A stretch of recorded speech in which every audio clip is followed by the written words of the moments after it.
Mel C, welcome to the afternoon show. Thank you very much. Now, we have actually met in a very bizarre night at the Vauxhall Tavern. Yeah. I had a shoe on my head, a hat with a shoe on my head, and we were being interviewed by, is it Bob Downs, I think it was? It was Who was Scott it? Caporo. Scott Caporo. Yes. And I was literally, someone had dropped out. You were the headlining, and they went, oh gosh, look, Mel C's coming on, then we need someone to do the second half. Joe, you come. So I went over there, and they put me in your dressing room, and I was flabbergasted, and you didn't seem to care.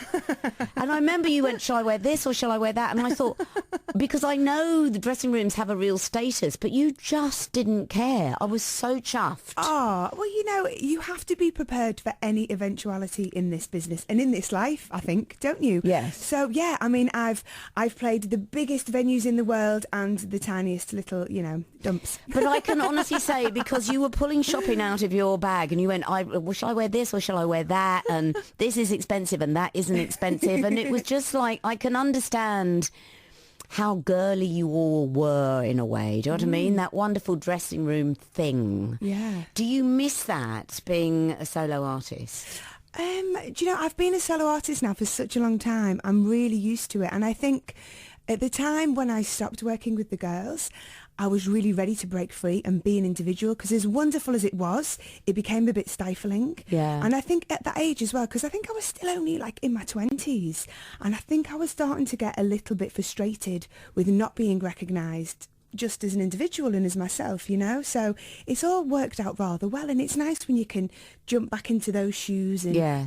do a few high kicks and backflips. Yes. And then return to my own stuff. Well, well deserved. And I remember actually you coming in to talk to me about Blood Brothers, which we will talk about a little bit later on, because that blew me away. I mean, just amazing. But did you train at Doreen Bird's? I did. Because I was training opposite I'd well gone by the time you went there. But did you go to the Sidcup one? Yes. Well, I was at Rose Bruford, which was over the road. Yes. And I used to do ballet at Doreen Bird's on a Thursday night. Oh.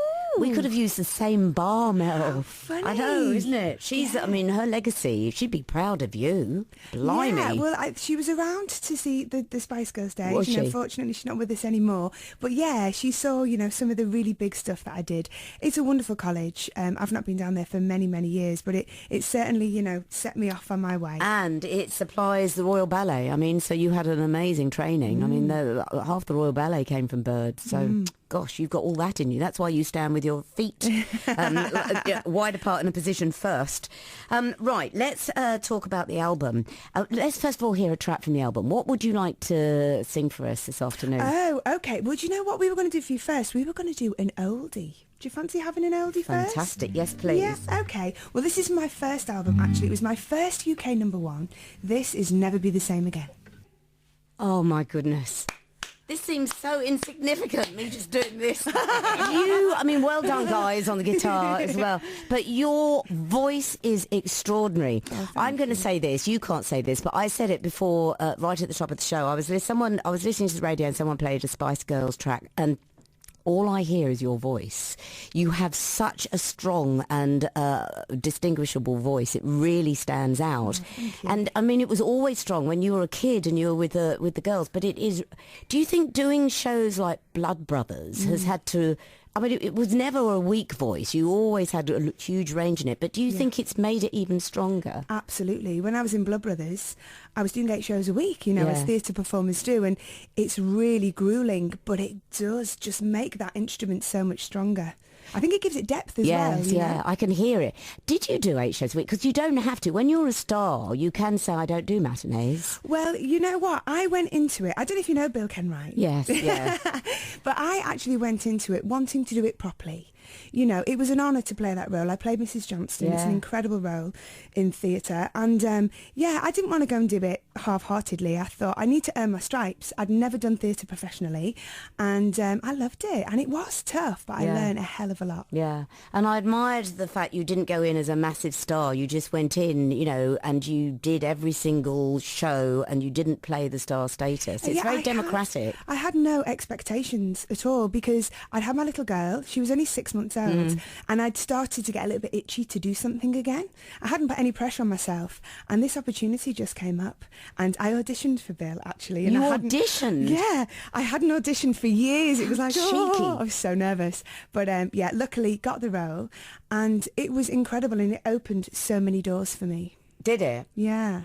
When we were in the Vauxhall Tavern dressing room, your dressing room, you showed me pictures of your daughter, and she was really young then. How old is she now? She's 7.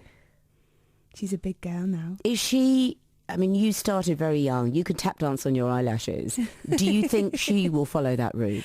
I really don't know. She's enjoying dancing and singing and gymnastics and acting and painting, and, you know, there's so many great opportunities for kids now, isn't there? She does a bit of everything, but she wants to be a teacher. So I'm encouraging that as much as I can. Yes. Proper job. Yes, and we need them. We really do need them. We were broadcast. Now, was it the opening ceremony of the Olympics? We did the closing. The closing. Spice Girls, yeah. Sorry, I should remember that. But we were broadcasting over there throughout that show, but we were miles away from the action. So we were broadcasting from somewhere near Westfield. And one of the guys who was in the closing ceremony, I don't know if I should even tell you this, he was a guest of ours, and he came running out, having done, the closing ceremony, to tell us what it was like. And he said that they'd got talkback on, so they could hear all you lot getting onto your taxis. I don't know if anyone's ever told you this. No. And he went, it was amazing because he could hear how all of you loved each other, because each of you were going, "You're right, babe. Good luck, babe. Here we go, babe." And he said there was just this amazing camaraderie between all of you, and everyone who was in that ceremony could hear it going out through a mistake on the talkback. Was that very bonding for all of you? That makes me feel quite emotional. Yeah, you know? I know. When he said it, tearful now. I just thought some engineer's probably going to be sacked, but he said he could hear all of you going, "Good luck, good luck." It's a good job that they didn't get any choice words, yes, which usually fly out of our mouths. But yeah, you know, it was a huge thing for us to do. I think it was probably the biggest audience we'd ever had, 1 billion people. So we were incredibly nervous. And, you know, now there's social media, which we didn't have in the 90s. So we were fully aware of the excitement internationally about our performance. Gosh, you're so right. You were there before social media. Yeah. That's extraordinary, isn't it? This is from, so I'm just reading this out. This is from Gaynor. Loads of people emailing. I haven't got time to read them all out. But she says, Joe, Mel definitely is the outstanding voice from the Spice Girls. I have her solo Northern Star album. All the tracks are great. Love If That Were Me and the title track. I saw Mel playing Mary, in Jesus Christ at the O2. Of course you did that. Yeah. A couple of years back. To fill an arena that size with solo tracks is a testament to the quality of her voice. She is extraordinary. Oh, wow. I love that. There are so many my more. mum? There are loads. They all came bouncing in when we said you were coming on at the top of the show. Right, so the album. Have you written all these? I've co-written, yeah, which is something I love to do. I work with great songwriters and musicians and producers, but a lot of the words and melodies are my own. And so Mel, is that stuff that you've written for the album, or is it stuff you've pulled out of drawers that you will have written years ago? Or Do you know what I've done with this album? I've really taken my time, and I've done lots of things in between, which is quite different for me, because usually in the past I've focused on making a record and that's all I've done. And I think it's helped make this stronger because I've kind of lived in between, and all of these things have happened and influenced me. So this one, I think I started about 3 years ago. So I had sporadic writing sessions and then got to a point when I was like, I've got an album's worth here. So it's been a really nice experience because there was no pressure. Are you going to perform the single for us? Yes, we will. And that's called? Anymore. Wonderful. So, Anymore. This is Mel C. Wonderful. Anymore, the single that was released on the 21st of October, and the album, is that out now? It's out now, yes. And it's on your own label, which is Red Girl Records. That's right. Are you a Capricorn? I am, 12th of January. I'm the 15th. So let me say, close. this is what I've been told and I've experienced. You have to work for everything you've got as a Capricorn. Following you, which I have done, you have worked so hard. Did you think it would play out like this? Oh gosh, it was the dream. And I think as a kid, I was quite single-minded. And that's something that all of the Spice Girls had in common. And I think that energy and belief, we kind of fool the world in some ways. In fact, that was one of the conversations we had in our dressing room at the Olympic Stadium. We were just like, we did it. you know, we fool them all.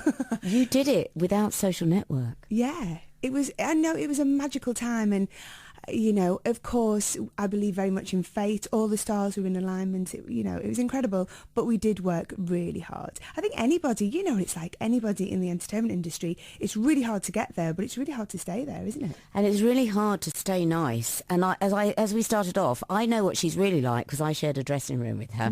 And she is as lovely as she seems. It's so nice to meet you again, Mel, and congratulations. It's a great album. We will be playing that a lot. Yay! Here. And thanks so much to the guys coming in, Paul and Greg. Thank you both very much. Thanks, Thank you. And the album and the single are both out now.